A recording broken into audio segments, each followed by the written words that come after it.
यदा यदा हि धर्मस्य ग्लानिर्भवति भारत अभ्युत्थानम् अधर्मस्य तदात्मानं सृजाम्यहम् पवित्राणाय साधूनां संभवामि युगे युगे।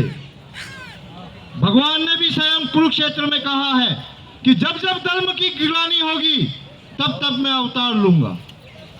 इसलिए हमारा सौभाग्य है कि आज हम यहाँ आए हैं और हमारे यहाँ आने का निमित्त बने स्वयं श्री नारायण के परम भक्त मदन लाल जी आजाद साहब।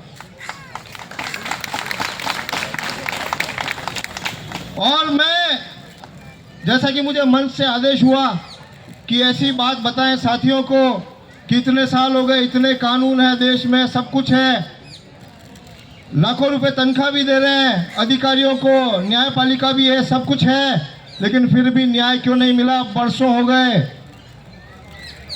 हमारे साथियों को ये जीवन कुर्बान करना पड़ा, फांसी का फंदा चूम लेना पड़ा, फिर भी यहाँ कोई, इस देश में कोई नजर नहीं आता है आज जो हमको न्याय दिला सके, जिसको पीड़ा हो कि मेरे देश के इतने लोग पीड़ित हैं। तो इसका समाधान का आदेश दिया है मुझे मंच से। तो सबसे पहले मैं यही कहूँगा कि बीमारी तो 7 साल में हमने भी डायग्नोज कर ली है, अब मैं सीधी दवाई दे रहा हूँ आपको।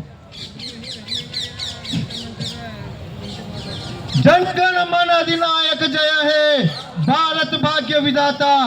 ओ भारत भाग्य विधाता, तुम सबके चरणों में नमन है। ओ मतदाता, तुम ही हो भारत भाग्य विधाता। कौन है ये भारत भाग्य विधाता? राष्ट्रगान, हमारा संविधान कहता है कि राष्ट्रगान का सम्मान करना चाहिए, मान करना चाहिए। तो आप बताएं, सबसे पहले हम कहते हैं ना, जन गण मन अधिनायक जय है, भारत भाग्य विधाता। तो मैं एक सवाल का जवाब पूछना चाहता हूं और आपकी सारी समस्याओं का समाधान भी वही है जो भारत भाग्य विधाता है, क्योंकि अब न्याय वही देगा। भारत भाग्य विधाता का ये मंत्र है कि सत्यमेव जयते। मैं चाहूंगा एक बार कि आज से जब हम घर लौटेंगे तो एक नया नारा लेके जाएंगे।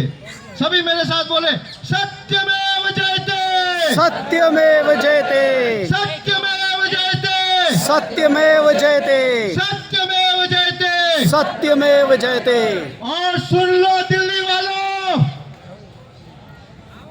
पुलिस वालों सुन लो, संसद में बैठे हुए बहनों सुन लो, और मंत्रालयों में बैठे हुए अंधों, तुम भी देख लो कि जंतर मंतर पर आज इस भारत का भाग्य विधाता आया है और बहुत पीड़ा के साथ आया है। गुजरात से आया है, उड़ीसा से आया है, महाराष्ट्र से आया है, राजस्थान से आया है, हरियाणा से आया है, उत्तर प्रदेश से आया है, हिमाचल से आया है, देश के कोने कोने से आया है, लेकिन कुछ मांगने नहीं आए हैं भिखारियों।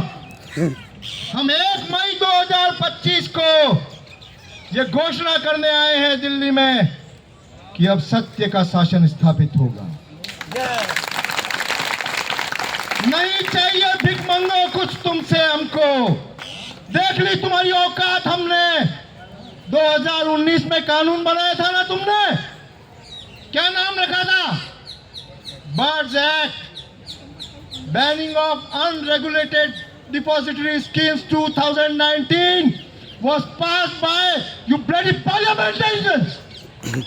तुमने संसद में बैठ के कानून बनाया और आज तक न्याय नहीं मिल रहा है। इसलिए कुछ नहीं चाहिए, देना होता, अगर तुम्हारी हैसियत में होता, अगर तुम्हारी नीयत में होता, तो आज मेरे ये भारत भाग्य विधाता सड़कों पे नहीं होता।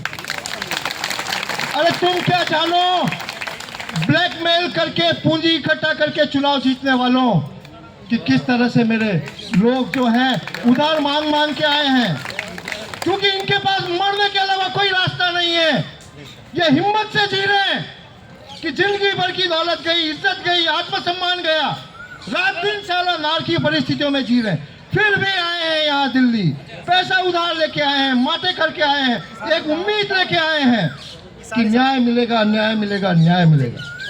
और ये इसे आत्मविश्वास से जा रहे हैं कि अब भले ही तुम न्याय दो या मत दो, अब न्याय होके रहेगा, क्योंकि सत्यमेव जयते।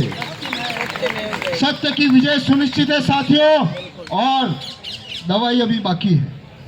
सब सोच रहे होंगे भाषण तो दे दिया खूब, पर बताओ तो सही क्या होगा। इस आत्मविश्वास के साथ जाओ, वापस जब जाओ कि अब हम कुछ लेने के लिए आए हैं, लेकिन अब हम इस देश को देने जा रहे हैं। अब यहाँ प्रत्येक बैठा हुआ जंतर मंतर में बैठा व्यक्ति क्रांतिकारी नेताजी सुभाष चंद्र बोस की आजाद हिंद फौज का फौजी है। मंजूर है? जय हिंद, जय हिंद। मैं बोलूंगा जब तक सूरज चांद रहेगा, आप बोले नेताजी सुभाष चंद्र बोस तेरा नाम रहेगा। जब तक सूरज चांद रहेगा, नेताजी सुभाष चंद्र रहेगा। तो नेताजी को 1 मई के दिन सलाम करते हुए, प्रणाम करते हुए, किस देश को नेताजी सुभाष